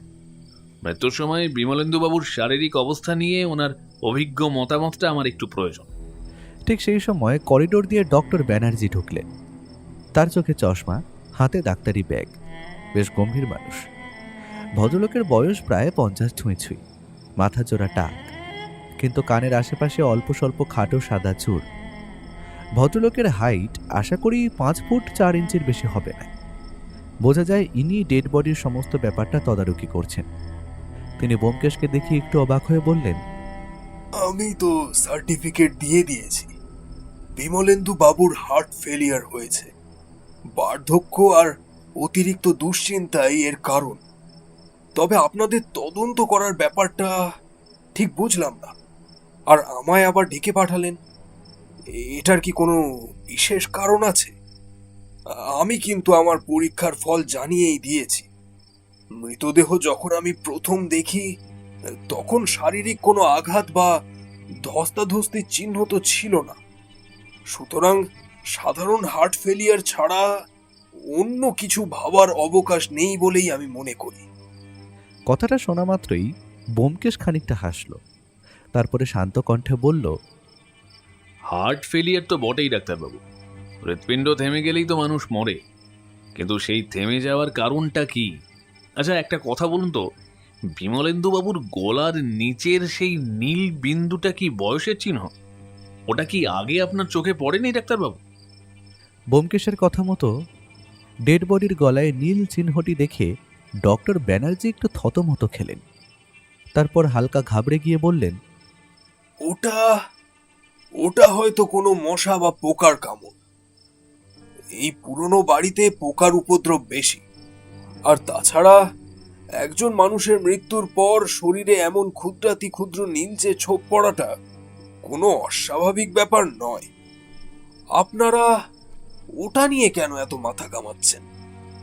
ভায়া এবার গ্রামোফোনটার পেছনের দিকে সেই জানলার ছোট গর্তটার কাছে গেল। গর্তটা বাইরের বাগানের দিকে মুখ করা। বাইরে তখনও বেশ অন্ধকার। সে পকেট থেকে একটা টর্চ বের করে বাইরে আলো ফেলল। বাগানের সেই অংশে কাদার উপর কিছু অস্পষ্ট পায়ের ছাপ দেখা যাচ্ছে, যা বৃষ্টির জলে প্রায় ধুয়ে গেছে। কিন্তু অদ্ভুত ব্যাপার হলো, জানলার বাইরে একটা লম্বা বাঁশের কঞ্চি পড়েছিল। ভায়া ফিরে এসে মেঝের সেই বন্দে মাতারাম লেখা চিরকুটটা আবার হাতে নিল। সে কাগজটা নাকের কাছে নিয়ে শুঁকল, তারপর আমার দিকে এগিয়ে দিয়ে বলল, অজিত, তুমিও একবার শুঁকে দেখো তো। আমি কাগজটা নাকে নিতেই এক বিচিত্র কড়া গন্ধ পেলাম। এটা কালির গন্ধ হতেই পারে না, যেন পচা কোনো লতাপাতার গন্ধ। আমি লেখক মানুষ, তাই কালি এবং কাগজের গন্ধ বেশ ভালো মতোই চিনি। এটা একদম আলাদা। সাধারণ কালির গন্ধে এমন কোনো অপরিচিত মিশ্রণের আভাস পাওয়া যায়, তাই প্রথম দেখলাম। এই কালিটা সাধারণ দোয়াতের কালি নয়। আমার বিশ্বাস এটা এক ধরনের বুনো ফল আর বিষের মিশ্রণ। আর এই বিষ প্রয়োগ করেই খুন করা হয়েছে সুকুমার বাবুর পিতাকে। আপনারা এতক্ষণ যে গলার কাছের পিনের গর্তটা দেখছিলেন, সেই স্থান দিয়েই বিষ প্রবেশ করেছে ওনার শরীরের ভিতর। সুকুমার বাবু, আপনার কাছে আমার একটা প্রশ্ন আছে। আপনি কাল রাতে গ্রামোফোনের সুর শুনেছিলেন? আপনি বললেন আপনার পিতা রোজ রাতে সেটা শুনতেন, তবে কাল সেটা কতক্ষণ বেজেছিল একটু বলতে পারবেন? সুরের মাঝখানে কোনো যান্ত্রিক গোলযোগ বা সূচ খসে যাওয়ার মতো অদ্ভুত কোনো আওয়াজ কি আপনার কানে এসেছিল? মিনিট 10 মতন। তারপর হঠাৎই গানটা বন্ধ হয়ে গেল। আমি ভেবেছিলাম বাবার রেকর্ড শেষ হয়ে গেছে আর তারপর তিনি শুয়ে পড়েছেন। তবে ব্যোমকেশবাবু, সূচ খসার মতন কোনো একটা শব্দ পাইনি আমি। ব্যোমকেশ এবার হঠাৎ সবাইকে অবাক করে দিয়ে গ্রামোফোনটা আবার চালিয়ে দিল। বেটোভেনের সেই বিষণ্ণ সুর ঘরের নিস্তব্ধতাকে চিরে বেজে উঠল। সবাই মন্ত্রমুগ্ধের মতো দাঁড়িয়ে শুনছে। কিন্তু সুরটা যখন ঠিক মাঝপথে এলো, ব্যোমকেশ রেকর্ডারটা থামিয়ে দিল। সে রেকর্ডের এক জায়গায় একটা সুই দিয়ে করা ফুটো আবিষ্কার করলো। অজিত, এবার রহস্যের জট হালকা হালকা করে খুলছে আমার বিশ্বাস। একদিকে বইয়ে ঘেরা বদ্ধ ঘর, অন্যদিকে গ্রামোফোনের রেকর্ড আর বিষাক্ত নীল বিন্দু। আর এই জাপানি সিগারেট, ওটা কেবল আমাদের দৃষ্টি ঘোরানোর জন্য সাজানো একটা নাটক। বিমলেন্দুবাবু জাপানিদের সাহায্য করতেন বলে প্রচার করা হয়েছিল, যাতে খুনের দায় বিপ্লবীদের ওপর পড়ে, আর ইংরেজ সরকার তাদের দোষী সাব্যস্ত করে নির্দ্বিধায় হত্যা করতে পারে, তাই তো? ইন্সপেক্টর ওয়াটসন রেগে গিয়ে বললেন, আপনি কি বলতে চান অনিমেষ নির্দোষ আর আমরা সাজানো নাটক করছি? আপনি আপনার এইসব সাজানো স্টোরি প্রমাণ করতে পারবেন তো? জাপানি লাইটার আর বিপ্লবীদের নাম লেখা চিরকুট কি তবে আকাশ থেকে পড়েছিল? এই সমস্ত যুক্তিতে পুলিশ চলে না মিস্টার বক্সি। অনিমেষ নির্দোষ কিনা তা সময় বলবে। তবে অনিমেষ বাবু যদি খুন করতেন, তবে তিনি তার নিজের বিপ্লবী দলের চিরকুট এখানে ফেলে যেতেন না। এটা এমন কারো কাজ যে চায় ব্রিটিশ পুলিশ এই বাড়ি আর বিপ্লবী দলকে ধ্বংস করে দিক। খুনির প্রধান উদ্দেশ্য বিমলেন্দু বাবুকে মারা তো ছিলই, কিন্তু তার চেয়েও বড় উদ্দেশ্য ছিল ওই বিপ্লবী সংগঠনকে এই খুনের জালে ফাঁসিয়ে নিশ্চিহ্ন করে দেওয়া। রহস্যের মোড় এখন হঠাৎ করেই অন্যদিকে ঘুরতে শুরু করেছে। এমন সময় ব্যোমকেশ হঠাৎ সুকুমারের দিকে তাকালো। সুকুমার ঘামছে। হঠাৎই শীতের রাতেও তার কপালে বিন্দু বিন্দু ঘামের চিহ্ন। সে ওনার উদ্দেশ্যে জিজ্ঞেস করল, সুকুমার বাবু, কাল রাতে আপনি আপনার ঘরে একা ছিলেন তো, নাকি কেউ আপনার সাথে দেখা করতে এসেছিল? সত্যি কথা বলুন তো। ব্যোমকেশ হাসল, তবে সে হাসি ছিল অত্যন্ত তীক্ষ্ণ। ভায়া, আজ রাতটা আমাদের এই বাড়িতেই কাটাতে হবে, কারণ খুনি এখনো আড়ালেই লুকিয়ে আছে। সে ভাবছে সে পার পেয়ে গেছে, কিন্তু সে জানে না যে গ্রামোফোনের ওই সূঁচটা কেবল গান শোনায় না, সে মৃত্যুর হুলও ফোটায়। ওয়াটসন সাহেব, ঘাতক ঘরের ভেতরে থাক বা বাইরে, সত্যের সামনে তার মুখোশ খসতে আর বেশি দেরি নেই। আমরা কথা বলছি, এমন সময় হঠাৎ আকাশে মেঘ ডাকার শব্দ শুনতে পেলাম। এই ব্ল্যাকআউটের অন্ধকারে মল্লিক কুঠি যেন এক বিশাল কফিনে পরিণত হয়েছে। ব্যোমকেশের চোখে তখন এক অন্যরকম জ্যোতি। সে বুঝে ফেলেছে লোহার গড়া দিয়ে ঘেরা এই ঘরের ভেতরে খুনি ঢোকেনি। খুনি বিষ পাঠিয়েছিল এক অদৃশ্য বাহকের মাধ্যমে। আমরা আজ রাতটা মল্লিক বাড়িতে কাটাবো সেটা আগে থেকেই ঠিক হয়েছিল। ব্যোমকেশ অবশ্য বলছে এই বাড়িতে থাকলে হয়তো নতুন কোনো সূত্র বা নতুন কোনো দরজা খুলে যেতে পারে এই কেসে। আমার তো একটা কথাই মাথায় ঢুকছে না, অনিমেষ বাবু যখন খুনটা করেনি, তবে খুনটা করল কে? লাইব্রেরি ঘরের জানলার ফাঁকে দিয়ে কেই বা লাঠি নিয়ে এই বাড়িতে প্রবেশ করেছিল? সেই লোকের কি পায়ের চিহ্ন কাদার মধ্যে পাওয়া গেছে? আর আগের দিন রাতে কেই বা দেখা করতে এসেছিল সুকুমার বাবুর সাথে? অপরদিকে আরও একটি সন্দেহ মাথায় ঘুরছে। সেটা হলো ইন্সপেক্টর ওয়াটসন কিন্তু নিজের পদোন্নতির জন্য এই খুনের ঘটনাটি ব্যবহার করে ব্রিটিশ সরকারের নজর কাটতে চাইছেন। যদি কোনোভাবে প্রমাণ করা যায় অনিমেষ বাবুই খুনি এবং তাদের বিপ্লবী সংগঠন এই খুনের সাথে যুক্ত, তবে বিপ্লবী দলদের দেখলেই গুলি করার হুকুম হাজির করা হবে। এইসব ভাবতে ভাবতে আমার মাথাটা কেমন যেন গোলমাল পেকে যাচ্ছিল। ভাই অবশ্য নিজের মতো ঘরে পায়চারি করছিল। সে হয়তো এখনো ওই নীল ছোট্ট ছিদ্রটার কথা চিন্তা করছে, যেটা ডেড বডির গলায় পাওয়া গিয়েছিল। আমার বন্ধুটি এখন খালি একটা করে সিগারেট খাচ্ছে আর চিন্তিত মুখে এদিক ওদিক ঘুরে বেড়াচ্ছে। রাত তখন 12টার কাছাকাছি। কেন জানি না আমার ঘুম আসছে না। ব্ল্যাকআউটের অন্ধকারে কলকাতা শহর যেন এক জমাট মাথা কালির দোয়াতে পরিণত হয়েছে। এই কলকাতা শহর মায়ায় ভরা এবং নির্জন। মল্লিক কুঠির দোতলার লম্বা বারান্দায় আমাদের ঘরের পাশে মাঝে মাঝেই ব্রিটিশ পুলিশের বুটের খটখট শব্দ শোনা যাচ্ছে। আমি এইটুখানি আন্দাজ করতে পারলাম ব্রিটিশ পুলিশ আমাদের উপরেও নজর রাখছে। আমি এইসব চিন্তা করছি, এমন সময় ব্যোমকেশ মুখ খুলল। কি ভায়া, এত কি চিন্তা করছো? সন্ধ্যের পর থেকে তুমি যে মৌনব্রত অবলম্বন করেছো, মাঝে মাঝে তো আমারই সন্দেহ হচ্ছে আমার চাকরিটা এবার তুমিই নেবে নাকি। আচ্ছা, একটা সত্যি কথা বলো তো, সত্য অন্বেষণ শুরু করবে নাকি? তুমি যতই বলো এইসব কথা, কিন্তু তাতে তো আর মনের ধোঁয়াশা দূর হয় না। তুমি সবটা জানবে আর রহস্যের জট সবকিছু খুলে ফেললেও আমায় কিছু বলবে না। এটা তো বড় অন্যায় হে তোমার। কে বলেছে রহস্যের জট খুলে ফেলেছি? আমি এখন খালি অপেক্ষা করছি কখন আমার হাতে নতুন একটা সূত্র আসবে।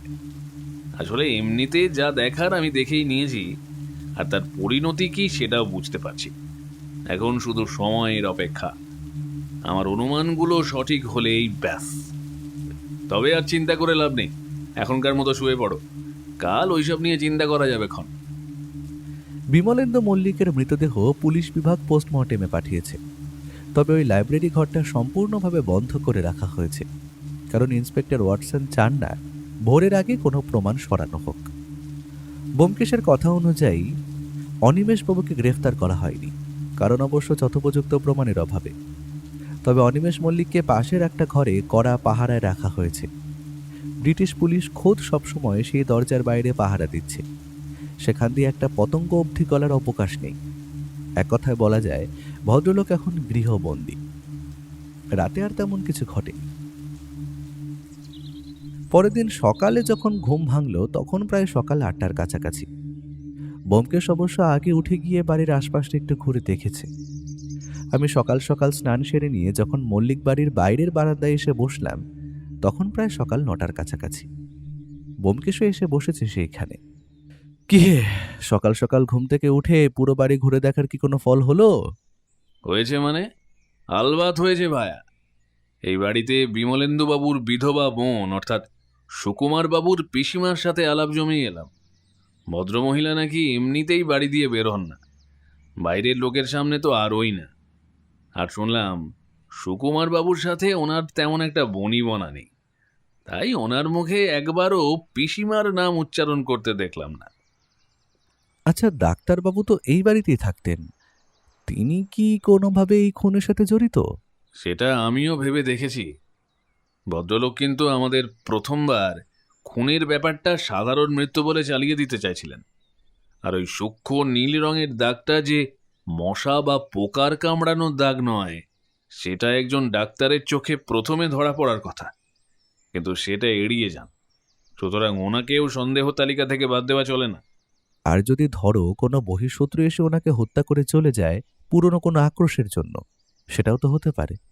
আর আমরা কিন্তু অজানা একটা পায়ের ছাপ কাঁদার উপরে দেখেছি। আমার কথা শুনে ব্যোমকেশের মুখে কোনো কথা নেই, কেবল তার কপালে ভাঁজগুলো বলে দিচ্ছে যে চিন্তার জাল কোথাও একটা ধাক্কা খেয়েছে। সে কিছুক্ষণ চিন্তায় ডুবে থাকার পরে হঠাৎ চমকে উঠে বলল, অজিত, তুমি কি কিছু লক্ষ্য করেছ? বিমলেন্দুবাবু যখন মারা যান তখন তার হাতে একটা ফাউন্টেন পেন ছিল, কিন্তু লক্ষ্য করো টেবিলের ওপর কোনো কাগজ নেই যাতে তিনি কিছু লিখেছিলেন। আমি কিছু বলতে যাব, ঠিক তখনই বাড়ির পেছনের বাগান থেকে একটা তীক্ষ্ণ শীষ দেওয়ার শব্দ ভেসে এলো। শব্দটা একবার হয়েই থেমে গেল। পাশের জানলার পর্দার ফাঁক দিয়ে তাকিয়ে দেখলাম একটা অবয়ব দেওয়াল টপকে বাগানে নামল। এমন সময় হঠাৎ ইন্সপেক্টর ওয়াটসন চিৎকার করে উঠলেন, Who goes there? Stop! Stop! I said stop! কে কোথায় আছিস? ওকে ধর, পালিয়ে যেন যেতে না পারে। আমরাও অতি দ্রুত সিঁড়ি দিয়ে নেমে এলাম। এরই মধ্যে পুলিশের লোক তন্ন তন্ন করে বাড়ির নিচের বাগানের আশেপাশে লোকটিকে খোঁজা শুরু করেছে। এ তো দিনে দুপুরে বাড়িতে হানা। ব্যাপারটা বড়ই অদ্ভুত মনে হলো আমার। ব্যোমকেশকে যেন একটুও চিন্তিত দেখলাম না। সে যেন আগে থেকেই আন্দাজ করেছিল এমন একটা কিছু হতে পারে। সে খালি দেখলাম ছুটে গেল বাড়ির পেছনের দিকে। আমি জানি সেই দিকের বাগানের দিকে একটা দরজা আছে, সেই দরজা দিয়েও সহজে বাড়িতে প্রবেশ করা যায়। তবে এমন সময় এমন একটা ঘটনা ঘটে গেল যার জন্য আমরা স্বপ্নেও কল্পনা করতে পারিনি। এমন ভয়ানক ব্যাপার যে ঘটতে পারে সেটা চিন্তা করলেও আমার গায়ের রোম খাড়া হয়ে ওঠে। আমরা নিচে বাগানে তখন দাঁড়িয়ে আছি। ঠিক সেই সময় ওপরতলার কোনো একটা ঘর থেকে এক নারী মূর্তির বিকট আর্তনাদ শোনা গেল। আমরা দৌড়ে উপরে উঠলাম। অবিনাশবাবুর ঘরের সামনে গিয়ে দেখি বিমলেন্দুবাবুর বিধবা বোন মানে সুকুমারবাবুর পিসিমা মেঝেতে মূর্ছিত হয়ে পড়ে আছেন।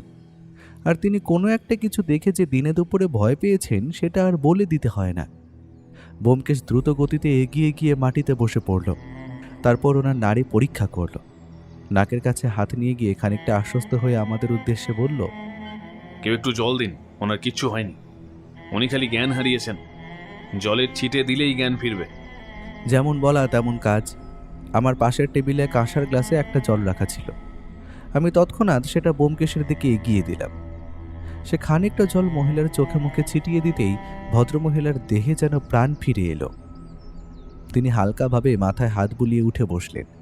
তারপর দুর্বল কণ্ঠে অস্ফুট স্বরে বললেন, বিমল বিমল ফিরে এসেছে। আমি ওকে করিডোরে হাঁটতে দেখেছি। ওর পরনে সেই সাদা পাঞ্জাবি, কিন্তু ওর মুখ নেই। আমি নিজের চোখে দেখেছি। ও দরজার ওপাশে দাঁড়িয়ে আমাকে ডাকছিল, সেই পুরনো কণ্ঠস্বর, কিন্তু মুখটা যেন কুয়াশায় ঢাকা। পিসিমার কথা শোনা মাত্রই পুরো বাড়িতে এক হিমশীতল আতঙ্ক ছড়িয়ে পড়ল। ভদ্রমহিলার ভুল বকার অভ্যেস আছে নাকি? দেখে তো আন্দাজ করা যায় ওনার বয়স 45-এর বেশি নয়। তবে তিনি কি দেখে এতটা ঘাবড়ে গেলেন? ওয়াটসন সাহেব গজগজ করতে লাগলেন, nonsense, just nonsense. Ghost don't exist. তোমাদের নেটিভ ইন্ডিয়ানদের সব সময় ওসব জিনিসের ভয় থাকে। তোমরা এই জন্যই অশিক্ষিত থেকে গেলে। আমরা ইংরেজরা এসে তোমাদের শিক্ষিত করিয়াছি, শিক্ষা দিয়েছি। You bloody fool old women. পরের কথাগুলো শোনা মাত্রই ব্যোমকেশের মুখ রাগে লাল হয়ে উঠল, কিন্তু সেটা সে বাইরে প্রকাশ করল না। কেউই নিজের দেশকে নিয়ে এমন শুনলে শান্ত থাকতে পারে? তবে একটা জিনিস দেখে আমার বেশ হাসি পেল। ওয়াটসন সাহেব ওইসবকে বুতুরকি বলে নিজের হাতে থাকা রিভলভারটার বাঁটের ওপর ওনার নিজের আঙুলগুলো কাঁপছিল। তবে একটা ব্যাপার আমি লক্ষ্য করলাম, ভায়া পিসিমাকে সাহায্য করার বদলে করিডোরের কার্পেটটা খুঁটিয়ে দেখতে লাগলো। সেখানে কোনো দাগ নেই। আসলে কোনো লোক যদি ঘরে প্রবেশ করে তার পায়ে কাঁদার দাগ থাকবেই এবং তা কার্পেটের ওপর পড়বেই। তবে কে এসেছিল এমন চোরের মতো ঘাপটি মেরেই বাড়িতে? কী রহস্য লুকিয়ে আছে এই বাড়ির গভীরে? কিন্তু আমি খেয়াল করলাম একটা অদ্ভুত গন্ধ ভুরভুর করছে এই পিসিমার ঘরে। এই গন্ধটা আমার বেশ চেনা। এটা কর্পূর আর চন্দনের মিশ্রণের গন্ধ। আমরা তখন নিচে নামছি সিঁড়ি দিয়ে, কিন্তু তখনই ব্যোমকেশের চোখ আটকে গেল বিমলেন্দুবাবুর পাঠাগারের দরজার দিকে। কি এমন দেখল সে যার জন্য তাকে থামতে হলো? আমিও ভালো করে দেখতেই হঠাৎ বিমলেন্দুবাবুর পাঠাগারের দরজার গোড়ায় একটা ছোট নীল রঙের কাঁচের টুকরো দেখতে পেলাম। টুকরোটা হাতে নিয়ে আমার প্রাণপ্রিয় বন্ধু আমার দিকে তাকিয়ে বলল, অজিত, রহস্যের নতুন মোড় দেখা গেছে। এক নতুন অভিনেতা মনে হচ্ছে মঞ্চে ঢুকে পড়েছে। এই কাঁচের টুকরোটা কোনো ল্যাবরেটরি টেস্ট টিউবের অংশ। যে সূক্ষ্ম নীল বিন্দুটি আমরা লাশের গলায় দেখেছিলাম, তার সাথে এই কাঁচের রঙের মিল কি নিতান্তই কাকতালীয় অজিত? আমার তো মনে হয় না। আমি ইন্সপেক্টর ওয়াটসন এবং আরও কয়েকজন পুলিশের লোক ব্যাপারটা ভালো করে শুনছি। ঠিক এই সময় বাগানে পাহারারত এক কনস্টেবল হন্তদন্ত হয়ে উপরে এলো। তার চোখে মুখে এক অদ্ভুত ভয় এবং আতঙ্ক। সে আতঙ্ক ভরা কণ্ঠে বলল, সাহেব সাহেব, ডক্টর ব্যানার্জি বাগানের কুয়োর পাশে মরে পড়ে আছেন। আমরা সবাই বাগানে ছুটে গেলাম। ডক্টর ব্যানার্জি, যিনি কালই ডেথ সার্টিফিকেট লিখছিলেন বিমলেন্দুবাবুর, তার শরীরে এখন প্রাণ নেই। আমরা ভালো করে লক্ষ্য করে দেখলাম তার গলার চারিদিকে একটা সরু তার পেঁচানো, সম্ভবত কোনো সেতার বা হারমোনিয়ামের তার। কিন্তু সবথেকে রহস্যময় ব্যাপার হলো তার পকেটে পাওয়া গেল একটা ছোট চিরকুট, যাতে জাপানি ভাষায় কিছু লেখা এবং তার নিচে বিমলেন্দু মল্লিকের ব্যক্তিগত শিলমোহর। তবে ভদ্রলোকের কাছে একটা ডাক্তারি ব্যাগ সবসময় থাকত। ব্যোমকেশ ডক্টর ব্যানার্জির ব্যাগটা টেনে নিল। ব্যাগের ভেতর থেকে বেরিয়ে এলো এক সেট জাল চাবি এবং একটা খাম। খামটা খুলতেই দেখা গেল সেটা ভারত ছাড়ো আন্দোলনের এক গোপন ইস্তেহার, যা সম্ভবত বিমলেন্দু বাবুর পাঠাগার থেকে চুরি করা হয়েছে। জিনিসটা দেখে আমাদের মনে অদ্ভুত এক সন্দেহের উদ্রেক হলো, তবে ব্যোমকেশের মুখে মৃদু হাসি। এমন সময় ওয়াটসন সাহেব হুঙ্কার দিলেন, আমি জানতাম এই ডাক্তারও এক বিপ্লবী ছিল। সে গোপনে বিপ্লবী দলের সাথে যুক্ত ছিল। হাবিলদার, অনিমেষ মল্লিক নিশ্চয়ই এখান থেকে পালিয়েছে। তাড়াতাড়ি ওর ঘরে গিয়ে দেখো, কুইক! ব্যোমকেশ শান্ত গলায় বলল, অনিমেষবাবু পালাননি ইন্সপেক্টর, তিনি তার ঘরেই আছেন। কিন্তু এই দ্বিতীয় খুনটি প্রমাণ করে দিল যে বিমলেন্দুবাবুর মৃত্যু কেবল রাজনৈতিক নয়, এর পেছনে এমন কোনো পারিবারিক গোপন নথি আছে তা ডক্টর ব্যানার্জি জানতেন, আর সেই জানাই তার কাল হলো। ডাক্তার সাহেব হয়তো ভেবেছিলেন সত্য আড়াল করে ব্যক্তিগত ফায়দা তোলা যাবে, কিন্তু তিনি জানতেন না যে ঘাতক তার চেয়েও কয়েক ধাপ এগিয়ে। ভায়া এবার এই বাগানে পড়ে থাকা বাঁশের কঞ্চিটার কাছে গেল।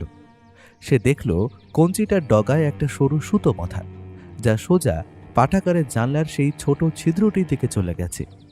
সে বিড়বিড় করে বলল, সুতো, গ্রামোফোন আর এক অজ্ঞাত লোক। আমরা একটা ভয়ঙ্কর মাকড়সার জালে জড়িয়ে পড়েছি। মল্লিক বাড়ির এমন অবস্থার সুযোগ নিয়ে কেউ হয়তো কিছু একটা বড় ফন্দি আছে, আর এই সত্যান্বেষী থাকতে সেই সত্য আমি অনুসন্ধান করেই ছাড়ব। ব্যোমকেশ হঠাৎ সুকুমার বাবুর দিকে ফিরল।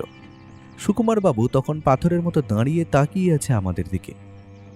সুকুমার বাবু, আপনার বাবার সেই গোপন লকারটির চাবি কোথায়, যা তিনি সবসময় নিজের পইতেই বেঁধে রাখতেন? বিমলেন্দু বাবুর মৃতদেহের গলায় তো সেই পইতে নেই। তুমি কি করে জানলে যে বিমলেন্দু বাবু পইতে পড়তেন? খুব সহজ। আগের দিন রাতে যখন সুকুমার বাবু আমাদের বাড়িতে ভিজে গায়ে প্রবেশ করেন, তখন ওনার শরীরে আমি পইতে দেখেছিলাম। অপরদিকে অনিমেষবাবুও কিন্তু পইতে পড়েন, তা আমি দেখেছি। আর ছেলেদের পইতে থাকলে বাবার অবশ্যই সেটা থাকবে, এটা সবাই জানে। কিন্তু আমরা লাশ উদ্ধার করতে এসে সেটা দেখতে পাইনি।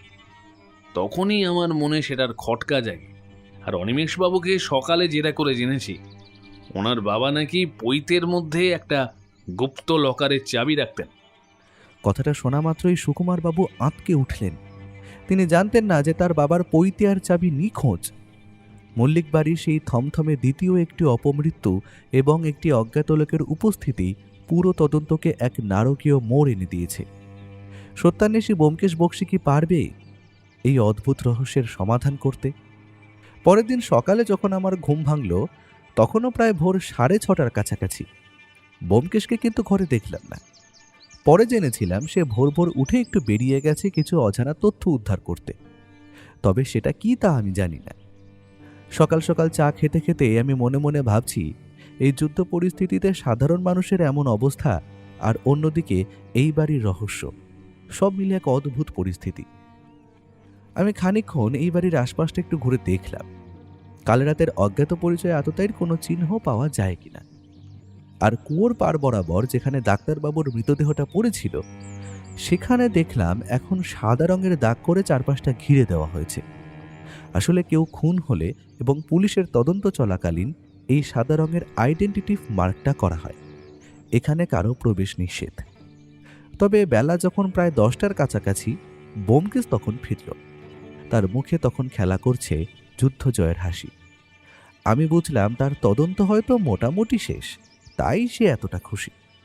সে তাড়াতাড়ি ঘরে প্রবেশ করতেই আমি জিজ্ঞেস করলাম, কি হে ভায়া, কোথায় বেরিয়েছিলে? রহস্যের কি কিছু কিনারা হলো? হ্যাঁ, আপাতত বলা যায় রহস্যের সমাধান হয়ে গেছে।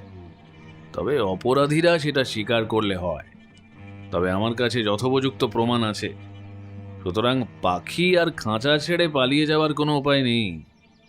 তার মানে বলছো বারে বারে ঘুঘু তুমি খেয়ে যাও ধান, এইবারে ঘুঘু তোমার বধিব পরাণ। তুমি তো বেশ রসিকতা শিখেছ দেখছি। কার সাথে থাকি সেটা তো দেখতে হবে গো ভায়া। তোমায় একটা কথা বলি বন্ধু, এই কেসটা এতটা ঘোরালো আর এতটা রহস্যে ঘেরা, সেটা তোমায় বললে হয়তো বিশ্বাস করবে না। প্রথমে মনে হচ্ছিল যে অপরাধী হাতের মুঠোয়, কিন্তু সঠিক সময় আসতেই আমার চিন্তা অন্যদিকে মোড় নিতে শুরু করলো। আর এখন বুঝতে পারছি যে কেসটা বাইরে দিয়ে দেখতে যতটা সহজ মনে হচ্ছিল ততটা সহজ নয়, এটা তার থেকেও বেশি ঘোরালো। তবে এখন মাথাটা পরিষ্কার, এবার খালি জাল ফেলে। রাখো তো তোমার এইসব হেয়ালি, তোমার এইসব ঘুরিয়ে পেঁচিয়ে কথা বলার অভ্যেসটা না কোনো দিনও যাবে না। সবটা আমায় বসে খুলে বলো তো দেখি। মনটা সমস্ত বিষয়টা জানার জন্য বেশ উদগ্রীব হয়ে আছে। ধৈর্য ধরো বন্ধু, ধৈর্য ধরো। আজই যবনিকার পতন ঘটবে। তোমার সমস্ত প্রশ্নের উত্তর একটু পরেই পাবে। আমি একটু আগেই সুকুমারকে বলে এসেছি বাড়ির সকলকে বসার ঘরে একত্রিত হতে। সেইখানেই সমস্ত প্রশ্নের উত্তর পাবে তুমি। আমি জানি ও এই কেসটা সমাধান করে ফেলেছে, তবে সেটা জানার জন্য আমি ব্যাকুল। এখনও ওই গল্পের হিরো, সমস্ত রহস্যের সমাধান ঘটবে আজই। এখন প্রায় বেলা 11:30টার কাছাকাছি। মল্লিক কুঠির হলঘরে এক অদ্ভুত বিচার সভা বসেছে। একদিকে বিধ্বস্ত সুকুমার বাবু, অন্যদিকে হাতকড়া অবস্থায় পড়ে আছেন শান্ত অনিমেষ। মাঝখানের সোফা দখল করে বসেছেন ক্রুদ্ধ ইন্সপেক্টর ওয়াটসন, এবং এক কোণে বাড়ির সবথেকে বয়স্ক মানুষ সুকুমার বাবুর পিসিমা। ব্যোমকেশ তাদের মাঝখানে দাঁড়িয়ে, তার হাতে সেই রহস্যময় নীল কাঁচের টুকরো আর ডক্টর ব্যানার্জির ব্যাগ থেকে পাওয়া সেই একটা তার। আমিও জায়গা করে বসে পড়েছি সুকুমার বাবুর পাশে। তবে এই মুহূর্তে যে কে অপরাধী আর কে যে নিরপরাধ সেটা আমিও জানি না। এই বাড়ির সময় যে তিমিরে, আমিও সেই তিমিরেই। আমি দেখলাম ব্যোমকেশ নিজের পকেট থেকে একটা সিগারেট বার করে ধরালো, তারপর একটা শুক টান দিয়ে একরাশ ধোঁয়া ছেড়ে বলল,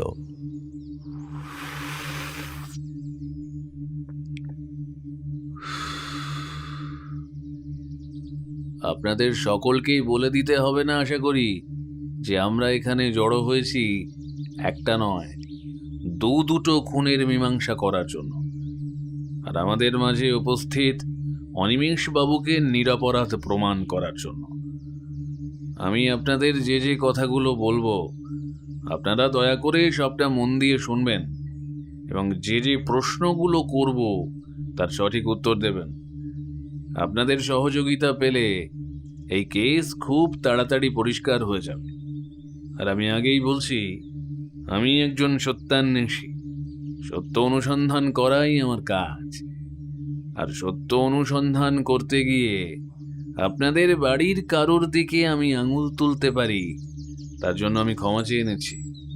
আর ইন্সপেক্টর ওয়াটসন তো আছেন, পরের কাজটা উনিই করবেন। এতক্ষণ ইন্সপেক্টর ওয়াটসন চুপচাপ বসেছিলেন। এবারে ওয়াটসন সাহেব গর্জে উঠলেন, পয়েন্টে আসুন মিস্টার বাক্সি। ডক্টর ব্যানার্জিকে কে মারলো? হু কিল হিম? আর কে কালকের সেই অজ্ঞাত আততায়ী যে খুন করলো ডক্টরকে? অনিমেষে নিজের বাবার খুনি তা আমরা বুঝে গেছি, কিন্তু সেকেন্ড মার্ডারটা কে করলো? ইন্সপেক্টর ওয়াটসন, আপনি ভেবেছিলেন এক ঢিলে দুই পাখি মারবেন, তাই না? বিমলেন্দু বাবুর খুনি হিসেবে বিপ্লবীদের ধরবেন আর ব্রিটিশ সরকারের বাহবা নেবেন, কিন্তু আপনি এটা লক্ষ্য করেননি যে এই বাড়িতে অপরাধ কোনো আদর্শের জন্য হয়নি, হয়েছে এক জঘন্য বিশ্বাসঘাতকতার জন্য। এই সব কথার মানে কি? আপনি কি বলতে চাইছেন খুলে বলুন। সব বলছি। প্রথমেই আসি বিমলেন্দু বাবুর মৃত্যু রহস্যতে। লাইব্রেরি ঘরে খুন করা অসম্ভব বলে মনে হলেও খুনি আসলে জানলা দিয়েই বিষ পাঠিয়েছিল। ওই যে বাঁশের কঞ্চি আর সরু তারের কথা বলেছিলাম, খুনি জানলার সেই ছোট ছিদ্রটি দিয়ে একটি অত্যন্ত সরু নলের সাহায্যে বিমলেন্দুবাবুর গলায় একটি বরফ শলাকা নিক্ষেপ করেছিল। ওই বরফের তীরের ডগায় ছিল তীব্র সায়ানাইট। বরফটা শরীরের গরমে কয়েক মিনিটে গলে যায়, ফলে কোনো অস্ত্র খুঁজে পাওয়া যায়নি, কেবল সেই নীল বিন্দুটি রয়ে গিয়েছিল।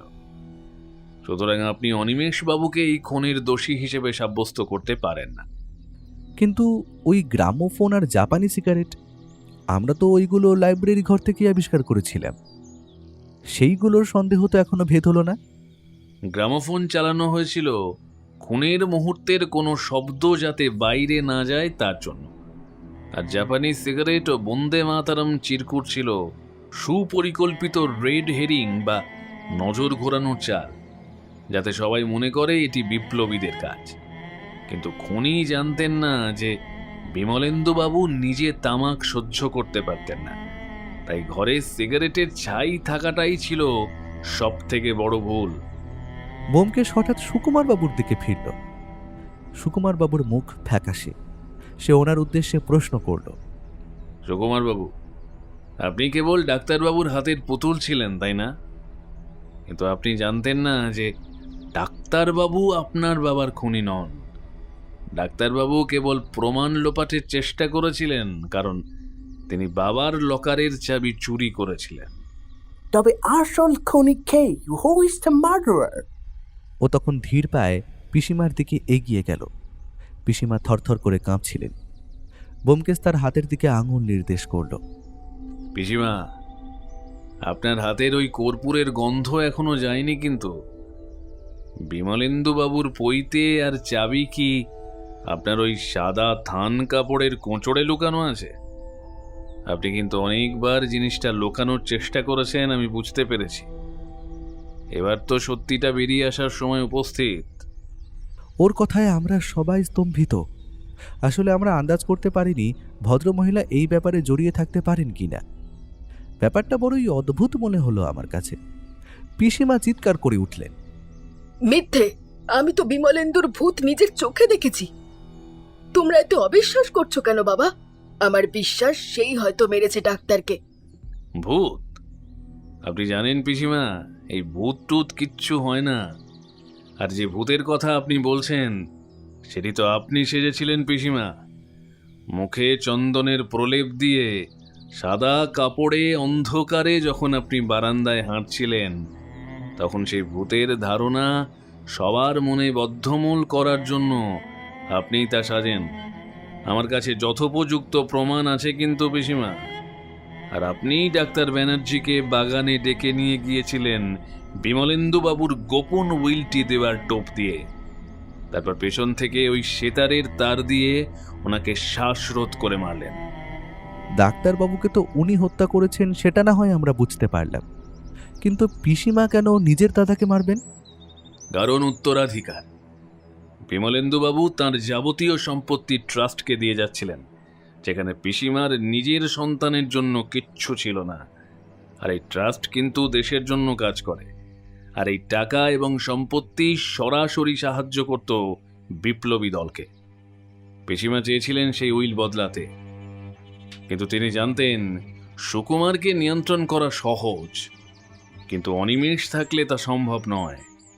তাই তিনি অনিমেষকে ফাঁসানোর জন্য জাপানি সিগারেট আর বিপ্লবীর স্লোগান ব্যবহার করেছিলেন।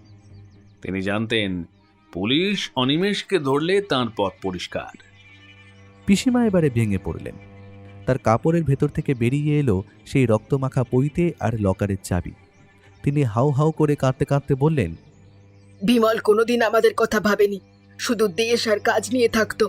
আমার ছেলের ভবিষ্যৎটাও অন্ধকার করে দিচ্ছিল। ইন্সপেক্টর ওয়াটসন কিংকর্তব্য বিমূঢ় হয়ে তাকিয়ে রইলেন। যে মামলা তিনি বিপ্লবীদের ওপর চাপাতে চেয়েছিলেন, তা শেষ পর্যন্ত এক পারিবারিক কলহ আর সম্পত্তির লোভে এসে ঠেকল। লোহার কপাট মানুষকে রক্ষা করতে পারে, কিন্তু মানুষের ভেতরের শয়তানটাকে আটকে রাখতে পারে না। অনিমেষবাবুকে মুক্তি দিন ইন্সপেক্টর। ওর লড়াই দেশের সাথে, আপনার সাথে, কিন্তু ওর বাবার রক্তের সাথে নয়। আমরা যখন মল্লিক কুঠির গেট দিয়ে বেরোচ্ছি, তখন দেখলাম অনিমেষ মল্লিক ভোরের রোদে দাঁড়িয়ে আছেন। তিনি ব্যোমকেশের দিকে তাকিয়ে একবার মাথা নত করলেন। কোনো কথা হলো না, কেবল এক নীরব কৃতজ্ঞতা বিনিময় হলো। হ্যারিসন রোডের ট্যাক্সিতে উঠে ব্যোমকেশ বলল, অজিত, স্বাধীনতার লড়াই হয়তো সামনে, আর অনিমেষের মতো হাজারো হাজারো যুবক আমাদের দরকার।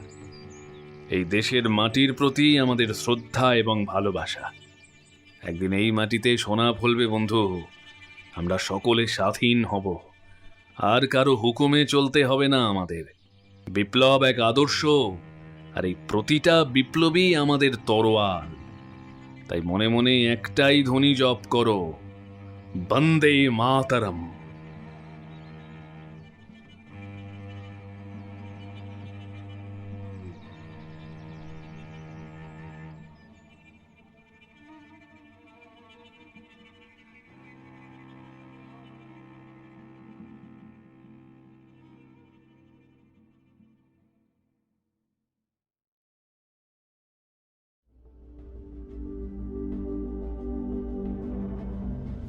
সব রহস্যের সমাধান হয় না, কিছু রহস্য বেঁচে থাকে পরবর্তী গল্পের জন্য। আজকের মতো ব্যোমকেশ বিদায় নিল, কিন্তু শহরের অন্ধকার জানে এই শেষ নয়। কারণ যেখানে রহস্য আছে সেখানে ফিরে আসবেই সত্যান্বেষী ব্যোমকেশ বক্সী। ভিডিওটি যদি আপনার ভালো লেগে থাকে তাহলে লাইক করুন, আর তার সঙ্গে হাইপ দিতে ভুলবেন না। এখনও পর্যন্ত যদি আমাদের চ্যানেলটিকে সাবস্ক্রাইব না করে থাকেন তাহলে এই রকমই আরও রহস্য রোমাঞ্চ গল্প শুনতে এক্ষুনি আমাদের চ্যানেলটি সাবস্ক্রাইব করুন, আর পাশে থাকা বেল আইকনে ক্লিক করে নোটিফিকেশন অন করে নিতে কিন্তু ভুলবেন না। খুব তাড়াতাড়ি আমরা আবার ফিরছি নতুন গল্প নিয়ে। ততক্ষণ পর্যন্ত সত্যান্বেষী ব্যোমকেশ বক্সীর আরও এই রকম রোমহর্ষক সহস্য গল্প শুনতে এই মুহূর্তে আপনাদের মোবাইল স্ক্রিনে আসা ডান দিকে এবং বাম দিকের দুটোর মধ্যে আপনার ইচ্ছে মতন যে কোনো একটায় ক্লিক করুন।